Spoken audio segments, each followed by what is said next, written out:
Bollywood film industry के सबसे सफल अभिनेताओं में से एक गोविंदा की पर्सनल लाइफ काफी सुर्खियों भरी रही है। गोविंदा बॉलीवुड के उन चुनिंदा अभिनेताओं में से एक हैं जिन्होंने अपने मेहनत और काबिलियत के दम पर इतना बड़ा मुकाम हासिल किया। 80 और 90 के दशक में गोविंदा एक बड़े सुपरस्टार थे। गोविंदा ने अपने शानदार फिल्मी सफर के दौरान कई सारी अभिनेत्रियों के साथ काम किया और कुछ अभिनेत्रियों के साथ उनके रिश्ते काफी ज्यादा लाइमलाइट में बने और उन्हीं में से एक थी रानी मुखर्जी। सुपरस्टार गोविंदा हमेशा से ही अपने और एक्ट्रेस नीलम के रिश्ते को कबूल किया। यह उनका पहला प्यार था, वो तब भी जब वो सुनीता आहूजा के साथ सगाई कर चुके थे। लेकिन गोविंदा की जिंदगी में ये सब एक बार से ज्यादा हो चुका है। नीलम से शादी ना होने के बाद गोविंदा की जिंदगी में सुनीता आई, लेकिन सुनीता से सगाई करने के बाद उनकी जिंदगी में एक और अभिनेत्री ने कदम रखा और ये अभिनेत्री थी रानी मुखर्जी। दरअसल हुआ यूँ कि गोविंदा और रानी मुखर्जी ने साल 2000 में फिल्म हद कर दिया अपने में साथ में काम किया था। इस फिल्म की शूटिंग के दौरान दोनों के अफेयर की खबरें फैलने लगी, लेकिन गोविंदा और रानी दोनों ने ही इस रिश्ते को लेकर चुप्पी साधे रखी। हालांकि गोविंदा एक शादीशुदा आदमी थे, लेकिन फिर भी वो रानी से प्यार कर बैठे। खबरों की माने तो गोविंदा रानी की सभी जरूरतों को ध्यान रखते थे और उन्हें महंगे महंगे गिफ्ट भी दिया करते थे। दोनों को अक्सर एक दूसरे के साथ देखा जाने लगा। जब ये सारी बातें गोविंदा की पत्नी सुनीता तक पहुंची तो उन्हें बहुत ज्यादा गुस्सा आया, जिसके बाद सुनीता ने उन्हें घर छोड़ने की धमकी दे डाली।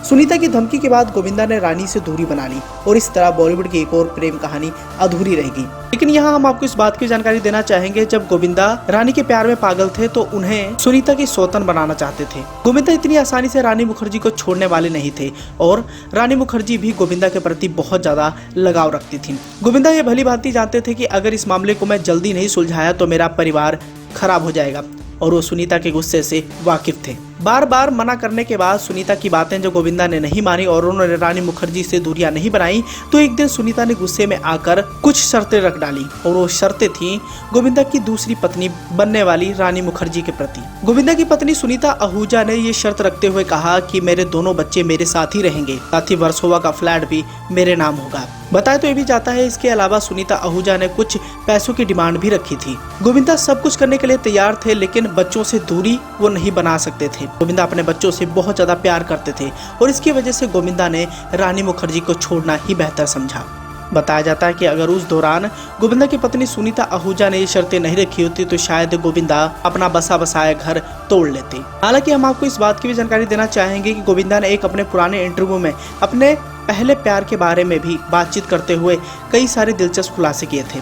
गोविंदा जब शुरू में आए थे तो एक्ट्रेस नीलम के साथ उनकी जोड़ी को बहुत ज्यादा पसंद किया गया था और अपने पहले अफेयर के बारे में उन्होंने बातचीत करते हुए कहा था कि नीलम और मैं हमेशा साथ थे, वो मेरे लिए बहुत खास थी। मेरे पिता भी बहुत खुश थे और वो भी चाहते थे कि मैं नीलम से शादी करूं। उन्हें नीलम बहुत पसंद थी। नीलम भी अपने परिवार के साथ मेरे पिता से घर पर मिलने आई थी। वो वाकई में विरार आई थी। दरअसल मैंने ही नीलम और उनकी मां को अपने पिता से मिलने के लिए बुलाया था और मेरे पिता भी उनसे मिलकर बहुत खुश हुए थे। मगर मेरी मां अलग तरह से सोचती थी। उन्हें लगता था कि अगर मैं सुनीता से वादा किया है तो मुझे उसे पूरा करना चाहिए। मैं भी तो ये भी जानता था कि अगर मैं सुनीता से अलग हो जाऊं तो उसे बहुत दुख होगा। हालांकि गोविंदा ने यह भी आगे कहा था कि इन सबके बाद मेरा रिश्ता सुनीता के साथ खराब होने लगा। सुनीता भी हमारे रिश्ते को लेकर इनसिक्योर रहने लगी।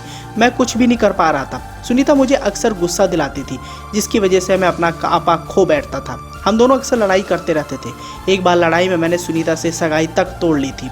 5 दिन के बाद अगर सुनीता मुझे फोन नहीं करती तो हमारे बीच में सब कुछ खत्म हो चुका होता और मैं नीलम से शादी कर लेता।